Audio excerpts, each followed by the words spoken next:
On the Privacy Corner this week, California has passed reforms to its age-old wiretapping laws, but there is a small catch. A German court has said that accept and close style cookie banners are unlawful and that Google Tag Manager requires consent, and TikTok gets some breathing room in its data transfer case over in Ireland. So first up, we're off to California, where the California Senate unanimously passed a bill, SB 690, intended to curb litigation under the California Invasion of Privacy Act, which I pronounce the abbreviation CIPA. Forgive me if that's not how other people say it. But there is a small catch, as we'll see. So first of all, what's the alleged problem that California is trying to solve? Well, businesses are essentially upset about being sued under CIPA. This is a 1967 wiretapping law that prohibits the use of so-called pen registers and trap and trace devices to intercept phone calls and other communications. CIPA is frequently cited in class action cases against certain online tracking activities, and litigation under this law, which has a private right of action, has characterized web pixels and other Adtech devices as a type of pen register. And this interpretation was strengthened quite recently in the case Moody against the C2 educational systems from last year. Now, this broad application of CIPA has led to an influx of class action privacy cases. Here's some research from the law firm Fisher Phillips, which found that of the 1,641 wiretapping cases lodged in the US since 2022, 83% were filed in California. So how would the bill SB 690 change California privacy law? Well, if passed by the Assembly, this bill would likely reduce the number of cookie and Adtech lawsuits lodged under CIPA eventually. But there is a catch, as I mentioned, which I'll explain shortly. So this bill introduces a new CIPA exemption for businesses engaged in commercial business purpose, activities that are consistent with a commercial business purpose. And it also redefines the terms pen register and trap and trace device to exclude Adtech technologies used for commercial business purposes. Now, to define commercial business purpose, the bill cross-references two parts of the CCPA. So firstly, the 8 business purposes under the CCPA. So for our purposes, the most relevant ones of these arguably are auditing, which includes counting ad impressions, checking ad placement or quality, performing services on behalf of a business for service providers, so customer services, order fulfillment and some sorts of analytics, providing advertising and marketing services, but not behavioural advertising. And that also includes campaign measurement, things like that. So these are all activities that have been caught up in CIPA litigation. They are business purposes under the CCPA. They will be, if this bill passes, commercial business purposes exempted from the scope of CIPA's private right of action. Secondly, the commercial business purposes excluded from CIPA would also include activities subject to consumers' right to opt out under the CCPA. So that includes opt out of the sale or sharing of personal information, the use and disclosure of sensitive personal information, and opting out via an opt-out preference signal, like the global privacy control. So the wording of this law suggests that businesses whose activities are subject to these rights or fall within the business purposes would no longer be vulnerable to CIPA claims, even if the business failed to meet their obligations under the CCPA.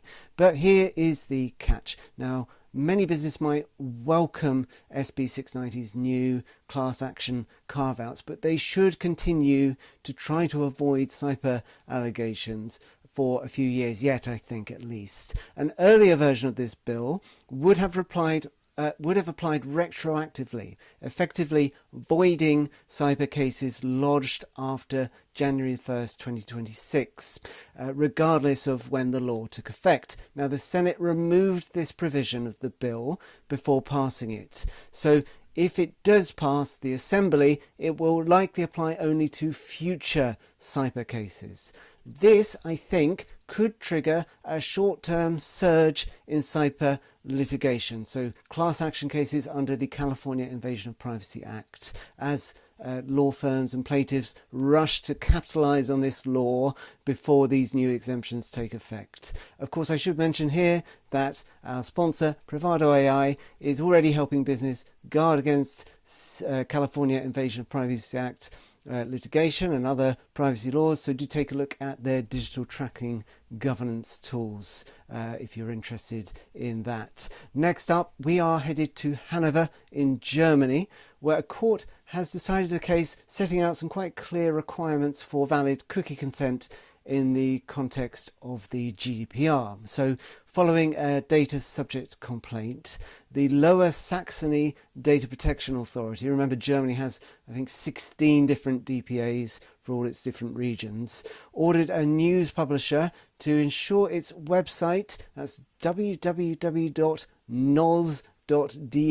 this is a news publication, to ensure it obtained GDPR-valid consent for cookies, including Google Tag Manager and other third-party services. So this case was brought to the Hannover Administrative Court by the news publisher to challenge the DPA's order. Now, this is, if you're watching rather than just listening, there is an image on the screen of what I think this news publisher's cookie banner probably looked like. This is not official. This is just an artist's impression, me being the artist in this case, quite generously calling myself an artist there. So following the DPA's intervention, the publisher kept redesigning its cookie consent mechanism. It did it several times, and eventually it implemented a so-called cookie wall. So that blocks the content of the site until visitors select one of the following options, as you see on the screen here. Either accept all, accept and close with an X, and settings. So choosing option 1 or 3 in this case, if you're looking at the screen, accept all or accept and closed, allowed the visitor to view the website, but of course it also led to cookies being set on their device. Choosing option 3, settings, opened a second layer of the cookie banner, which showed all the vendors that you can then toggle on and off, you know the deal, with an option to save settings. So quite a common cookie banner setup, particularly under the last iteration of the IAB's Transparency and Consent Framework. Now, this cookie banner, the court and the DPA both seem to have accepted that it complied with that framework. We're now on version 2.2, remember, so it would look slightly different now. But nonetheless, they said it was unlawful under the GDPR and the German implementation of the e-privacy directive. Another issue in this case was Google Tag Manager. So the court found that the publisher's use of Google Tag Manager without consent violated the GDPR and the e-privacy directive as well. So they tested the website, and those tests revealed that when first accessing the website, before any interaction with the cookie banner, data was sent to Google's US services, and a Google Tag Manager script, that's gtm.js, was stored on the user's device. The publisher tried to argue that this was strictly necessary for providing a service requested by the user, which is obviously an exemption under the e-privacy directive's rule to get consent and the German law implementing that directive. But the court did not accept that. Google Tag Manager's function is to integrate other services into the website, like tracking and marketing tools.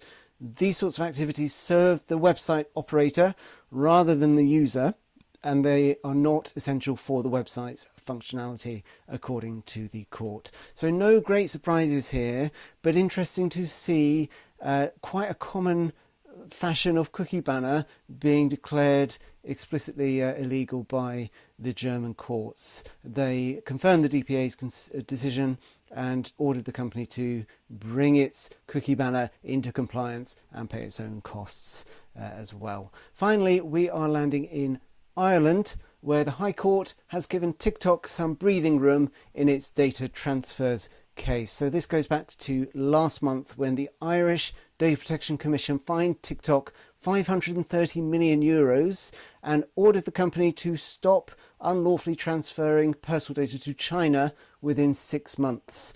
TikTok appealed that DPC decision on the 27th of May, including both the fine and the order to suspend its data transfers. And on Thursday, the High Court granted TikTok a stay on the DPC's order until a further court application is heard. So TikTok convinced the court that enforcing the DPC's order immediately would cause irreparable harm, including billions in lost revenue and the costly relocation of lots of its engineers. So in other words, to stop transferring personal data to China, TikTok has to do a lot of work and it could be very costly. And the judge agreed that these potential losses and the urgency of the case meant a full appeal might need to be heard before TikTok gets on with this work and starts spending lots of money to stop data transfers.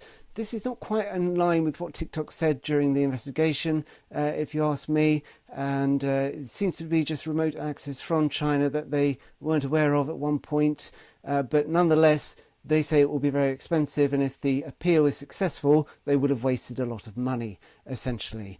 The judge also noted that the DPC needed time to prepare its opposition, so they've put this off until October, when the TikTok will apply for a longer stay in view of getting a full appeal hearing before the courts.